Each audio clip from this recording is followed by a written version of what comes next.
Hello and welcome to our presentation for Learning Task 2 in Research Methodology and Education. Group members for this project are Robert Herdman, Marilyn Gould, Christy Martins, and Murphy McMaster. We have chosen qualitative information gathering through interviews as our topic.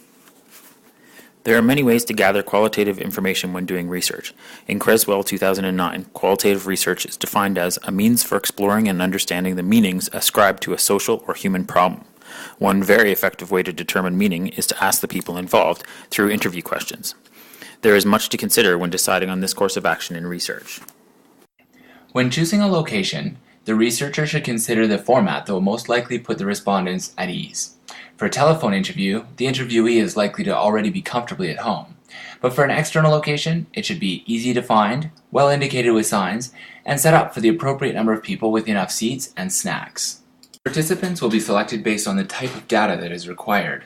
Quantitative data makes use of inferential statistics and allows the researcher to draw conclusions that are generalizable. Qualitative data are descriptive and seek to produce a deep understanding. As an example, a focus group will include just 6 to 8 participants, but seek to deeply understand their views and experiences. In selecting participants for a quantitative study, they are most commonly chosen through random sampling in order to be representative of a larger population. In choosing a large enough sample of the population, it is possible to extrapolate the results. However, a researcher may want to structure the sample to control for demographics such as gender or age for better representation. In a qualitative study, the choice of participants is reflective of the purpose of the study. As an example, in a study that proposes to understand a range of possible outcomes, the researcher may use maximum variation sampling, in which the participants are chosen for having experienced the best and worst possible outcomes. Deviant case sampling chooses participants based on outcomes that are unexpected. In contrast, typical case sampling excludes the least common outcomes.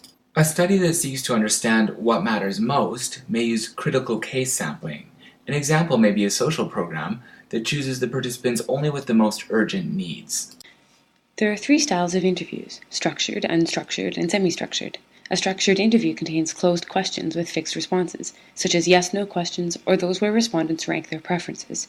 Structured interviews are fast and easy to index, however there's no flexibility, and the limited answers may provide a false sense of precision. In an unstructured interview, researchers follow the direction of the interviewee and record their stories. This has the disadvantage of being extremely time-consuming. A semi-structured interview has fixed questions, but the researcher can change the order and probe for more detail. Questions should be piloted and edited to remove jargon, ambiguity, imprecision, and hypothetical situations. Start by developing rapport with the subject. Establish the meaning of any conceptual terms that you use, such as bullying. Use critical listening to watch for tone, emphasis, keywords, and visual signals. Probe about gaps or discrepancies in the responses, and try to redirect the subject's responses back towards your research question. Qualitative researchers gather information themselves rather than depending on questionnaires or instruments. They conduct face-to-face, telephone, or email interviews.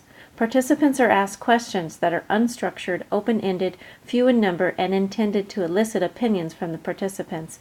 This provides a big-picture analysis of the research. The advantages of interviews are that participants don't need to be directly observed, and in-depth knowledge sharing occurs. The researcher also has control over the questioning process. However, interviews can be time-intensive, difficult to organize and analyze, may be biased because the researcher is present during the interview, and they occur in an unnatural setting. Qualitative researchers use a protocol for asking questions and recording answers during the interview. They record information with handwritten notes, audio taping, or videotaping. The protocol should include a heading, instructions for the interviewer to follow, 4 to 5 questions, spaces for a follow-up, and a final thank you statement. Transcribing responses into a digital format has the benefits of producing searchable text, creating a backup copy, and producing text that is easily manipulable. This can be accomplished by typing out your notes, reading them aloud using dictation software, or paying for a dictation service, which could be provided by a starving grad student. It is critical to protect the rights and welfare of interview participants. The potential harms of interview participation include a violation of privacy, embarrassment, and a sense of failure or betrayal. When requesting informed consent, participants should be informed of the style and nature of the questions. Their consent should be rational and voluntary. One way to determine the validity of interview responses is to use a technique called member checking. After the interview is transcribed or interpreted, revisit the respondents individually or as a focus group. Have them verify, adjust, and clarify their responses to make them as accurate as possible. Indexing is the process of organizing all the interview data into categories of responses. After reading a batch of transcripts, cut and paste excerpts that discuss the same idea and group them together. Include discrepant responses and watch for differences among subgroups. Look for inter-rater agreement by having a partner analyze your transcripts and comparing results. Grounded theory is one method for indexing the data.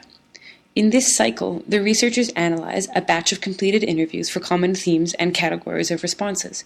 Then they follow up with more interviews, where they hone in on these categories.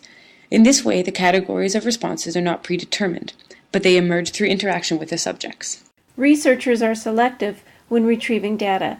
They use enough of the interview material to keep the information in context, and they arrange the results by emerging patterns. They check if responses of different subgroups vary and then comment on discrepancies. Themes evolve and are interpreted based on the researcher's culture, history, and experiences. The key to sharing interview data is in how you organize the information you have found. Creswell, 1998, talks specifically about how to work with interviews. It's best to identify the prevalent themes that have come from your interview transcripts and to present them narratively with visual representations such as graphs, flowcharts, and tables to support and help the viewer understand the main message.